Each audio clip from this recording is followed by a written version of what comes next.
नमस्कार। एक बार पुनः भूगोल की क्लास में आपका पुनः स्वागत। आज हम मानव भूगोल में मानव भूगोल की विचारधाराओं के बारे में हम लोग अध्ययन करेंगे कि मानव भूगोल की या मानव भूगोल के अंतर्गत कौन कौन सी प्रमुख विचारधाराएं होती हैं। तो आज का टॉपिक होगा आपका मानव भूगोल की विचारधारा। मानव भूगोल की विचारधाराएं या विचारधारा अंग्रेजी में से बोलेंगे स्कूल ऑफ ह्यूमन ज्योग्राफी। इसके अंतर्गत या मानव भूगोल की विचारधाराओं को या विचारधाराओं में मुख्य 3 विचारधाराएं हैं। एक है फर्स्ट से बोलते हैं निश्चयवाद, दूसरा संभववाद और तीसरा नव निश्चयवाद।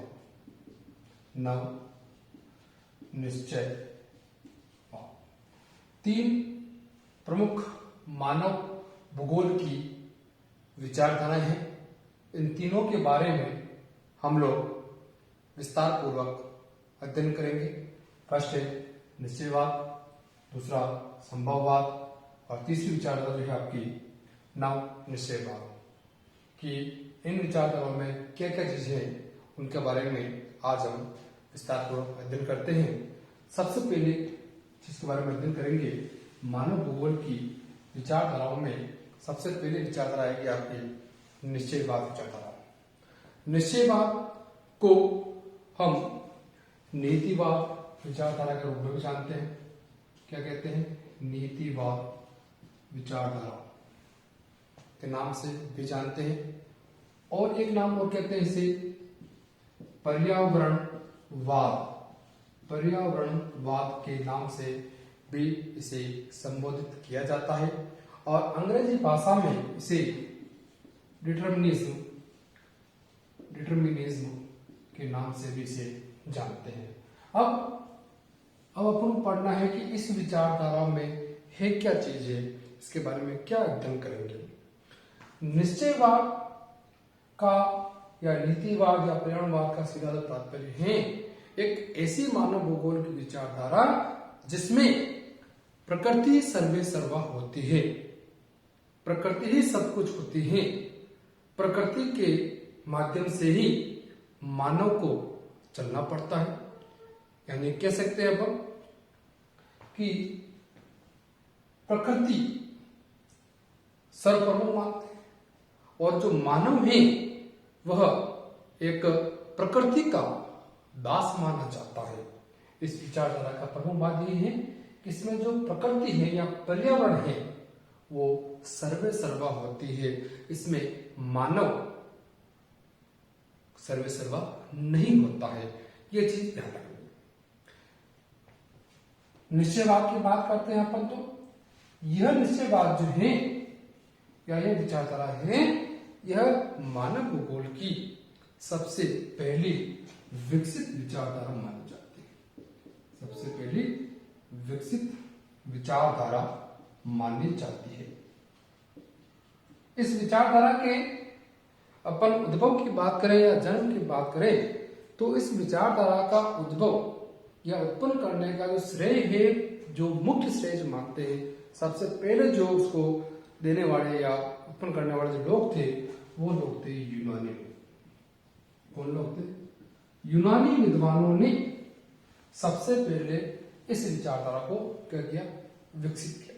यानी कह सकते हैं प्राचीन काल में इस विचारधारा को विकसित करने का श्रेय किसे जाता है? आपको यूनानी विद्वानों को। इसके बाद में मध्यकाल या आधुनिक काल के दौरान मुख्य रूप से जो जर्मन लोग थे, रेडजर हो जाओ, हम्बोल्ट हो जाओ या कार्ल रिटर हो जाओ, इन लोगों ने इस विचारधारा को मुख्य रूप से विकसित करने का काम किया। यानी कि जर्मन लोगों ने सबसे ज्यादा इस विचारधारा को विकसित करने का कार्य किया। इसी कारण से इस विचारधारा को एक नाम और दिया जाता है, इसे कहते हैं जर्मन विचारधारा के नाम से भी जानते हैं। क्या कहते हैं? जर्मन विचारधारा। आप सोच रहे होंगे कि सर सबसे पहले विकसित किया यूनानी लोगों ने, यानी यूनानी लोगों ने जिसके उत्पन्न करने का काम किया, लेकिन सबसे ज्यादा विकसित करने का जो कार्य करने का प्रयोग किया वो किया जर्मन लोगों ने, जिनमें प्रमुख विद्वानों के अंतर्गत रेडजे, हम्बोल्ट, कार्ल रिटर या कुछ और विद्वानों के नाम भी आते हैं। लेकिन अपन ये नहीं कह सकते कि इस विचारधारा के जो प्रवर्तक हैं वो मुख्य आपके जर्मन लोग ही नहीं, पहले बताया यूनानी लोग भी हैं। यूनानी लोगों के अलावा फ्रांसीसी विद्वानों ने भी, कुछ विद्वानों ने भी इसका समर्थन किया, जैसे डिमोलिन्स और जिन बोदिन, दोनों विद्वानों ने इस विचारधारा का समर्थन किया। और अमेरिकन में विद्वान में जो रेडजल की शिष्या थी कुमारी सैम्पुल, इन्होंने भी इस विचारधारा का भरपूर समर्थन किया। और एक और आता है हंटिंगटन, इन अमेरिकन विद्वान ने भी इस विचारधारा को समर्थन दिया। अब इस विचारधारा में आकर मैंने क्या कहा कि इसमें प्रकृति सर्वे सर्वा रहती है। क्या कहा? प्रकृति सर्वे सर्वा, प्रकृति के अनुसार ही मानव को ढलना पड़ता है। और इसमें यह मान्यता है कि यह मानव, क्या कहा जाता है कि मानव जो है किसकी देन माना जाता है? पर्यावरण की देन माना जाता है या वातावरण की देन माना जाता है? किस विचारधारा में? निश्चित प्रकृति क्या है इसका? सर्व सर्व है, सर्वप्रभु मान जाती है। उसमें ये कहते हैं, विचारधारा की बात करें अपन, कि मानव प्रकृति का दास है। क्या है? मानव प्रकृति का दास है। उसके क्रियाकलापों पर भौतिक वातावरण का प्रत्यक्ष कहें या अप्रत्यक्ष कहें, उससे उस पर प्रभाव पड़ता है। और यही विचारधारा क्या कहलाती है? आपकी निश्चयवादी विचारधारा कहलाती है। और यह विचारधारा सबसे पहले किन्होंने प्रारंभ की? इन्होंने। लेकिन मध्यकाल और आधुनिक काल के दौरान इस विचारधारा को अत्यधिक विकसित करने का कार्य जर्मन विद्वानों का। इसी कारण से इस विचारधारा को जर्मन विचारधारा के नाम से भी संबोधित करते हैं। अब आगे बात करते हैं कि निश्चयवाद की जो विचारधारा है, निश्चयवाद की विचारधारा किन किन लोगों के समर्थन में आती है या किन किन लोगों ने समर्थन दिया? सबसे पहले बात करते हैं हम लोग इसको, जो समर्थन देने वाले लोग निश्चयवाद में देखते हैं। सबसे पहले यूनानी विद्वान। यूनानी विद्वानों में किन किन विद्वानों ने निश्चयवाद का समर्थन किया या नीतिवाद के रूप में बताया उन्होंने कि सबसे पहले नाम आता है हेरोडोटस। हेरोडोटस इस विद्वान को इतिहास का जनक कहा जाता है, फादर ऑफ हिस्ट्री। कई बार प्रतियोगी परीक्षा में पूछा जा चुका है कि इतिहास के पिता कौन है? हेरोडोटस। और इन्होंने कहा कि मिस्र में जो नील नदी बहती है वह मिस्र का वरदान मानी जाती है।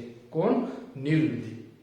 नील नदी मिस्र का वरदान है, यह कथा किसने कहा? तो हेरोडोटस ने। कई बार कॉम्पिटिशन एग्जाम पूछा जा चुका है। क्या कहे कि नील नदी मिस्र का वरदान है, यह कथन किसका है? हेरोडोटस। यूनानी विद्वान में हेरोडोटस, उसके अलावा हिप्पोक्रेटस विद्वान का नाम है, ध्यान रखें, हिप्पोक्रेटस। उसके बाद में अरस्तु और उसके बाद में एक एग्जाम और आता है विद्वान नाम का स्ट्रेबो ने भी निश्चयवाद संकल्पना के बारे में बताया था। दूसरी बात आती है जर्मन लोग कौन कौन थे जर्मन में थे रेडजेट, फ्रेडरिक रेडजेट बोलते, एक आता है रिटर कार्ल रिटर, हम्बोल्ट। ये प्रमुख विद्वान जर्मन विद्वान थे जिन्होंने निश्चयवाद की संकल्पना को प्रमुख रूप से समर्थन दिया। और एक विद्वान आता है इमैनुएल कांट, ये थे आपके जर्मन। और जर्मन विचारधाराओं में जो रेडजेल थे, फ्रेडरिक रेडजेल थे, इसे निश्चयवाद का जनक कहा जाता है, निश्चयवाद का प्रणेता कहा जाता है। किसे? रेडजेल। उसका आता है फ्रांसीसी विद्वानों में एक विद्वान नाम आता है आपका डिमोलिंस विद्वान, और एक आता है बोधिन। इन्होंने भी निश्चयवाद का क्या किया? समर्थन किया कि ये भी मानते हैं कि प्रकृति सर्वश्रेष्ठ होती है, मानव प्रकृति का दास है, मानव को प्रकृति के अनुसार रहना पड़ता है। और उसके बाद वो बताया अमेरिकन जो विद्वान है, अमेरिकन विद्वान में एक आता है कुमारी सैंपुल,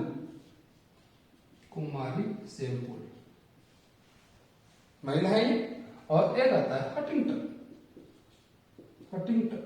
ये दो विद्वानों ने इसका निश्चयवाद का समर्थन किया। और ये कुमारी सैंपुल जो है ये रेडजेल की सबसे प्रमुख शिष्य मानी जाती है।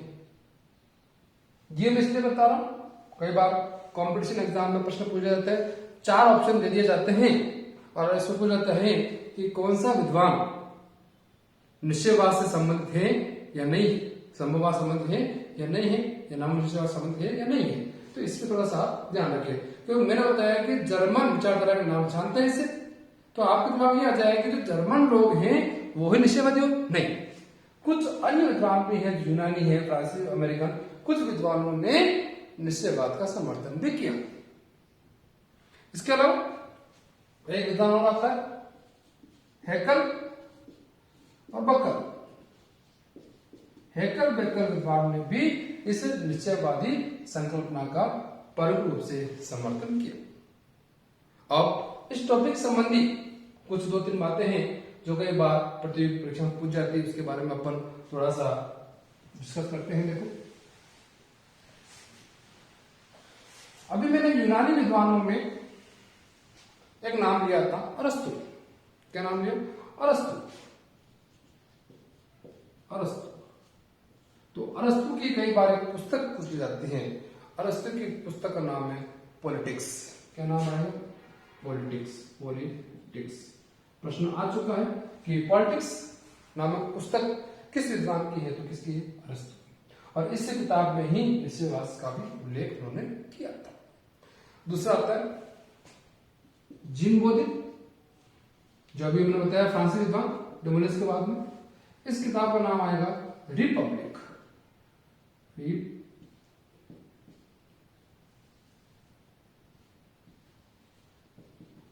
रिपब्लिक पुस्तक किसकी है? तो जीन बोधिन की। और एक महिला विद्वान बताई मैंने, कुमारी सैंपुल। वेरी वेरी वेरी इंपॉर्टेंट, हर कंपटीशन एग्जाम में इस कुमारी सैंपुल की किताबों का उल्लेख होता है। इसकी जो सबसे प्रसिद्ध किताब है, इन्फ्लुएंस ऑफ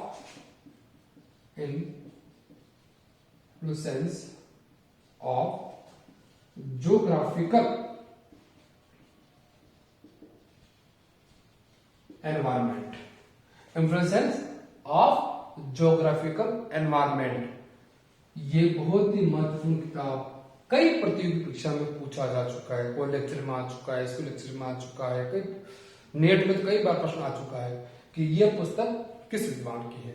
इसकी है कुमारी सेनपुर की। एक बात नेट में पूछा गया कि यह पुस्तक किस सन में लिखी, तो 1911 में यह पुस्तक लिखने का कार्य किसने किया था, सेनपुर ने।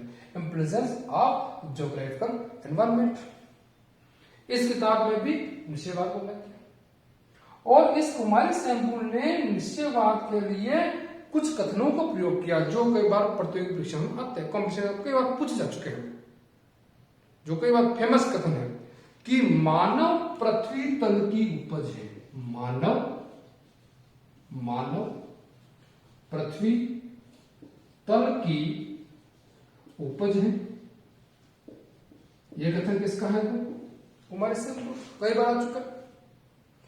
एक कथन आता है कि मानव मात्र मोम का पुतला है। क्या है, मानव मात्र किसका पुतला है, मोम का पुतला है, मोम का पुतला है। यह कथन किसका आएगा, ये भी इसका आएगा, कुमारी सेनपुर का। ये कथन बहुत वेरी वेरी इंपॉर्टेंट दोनों कंपटीशन के हिसाब से, और यह पुस्तक बहुत इंपॉर्टेंट। और निश्चयवाद का जो प्रणेता था आपका कौन था, रेडजेल। रेडजेल की सबसे प्रसिद्ध जो किताब थी एंथ्रोपोजोग्राफी, क्या नाम आएगा, एंथ्रोपोजोग्राफी, एंथ्रोपोजोग्राफी लेता हो ना, एंथ्रोपोजोग्राफी, एंथ्रोपोजोग्राफी इसकी सबसे प्रसिद्ध किताब मानी जाती है रेडजेल की।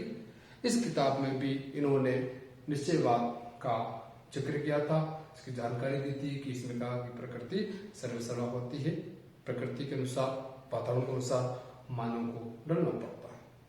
यह था आज का topic. Thank you very much.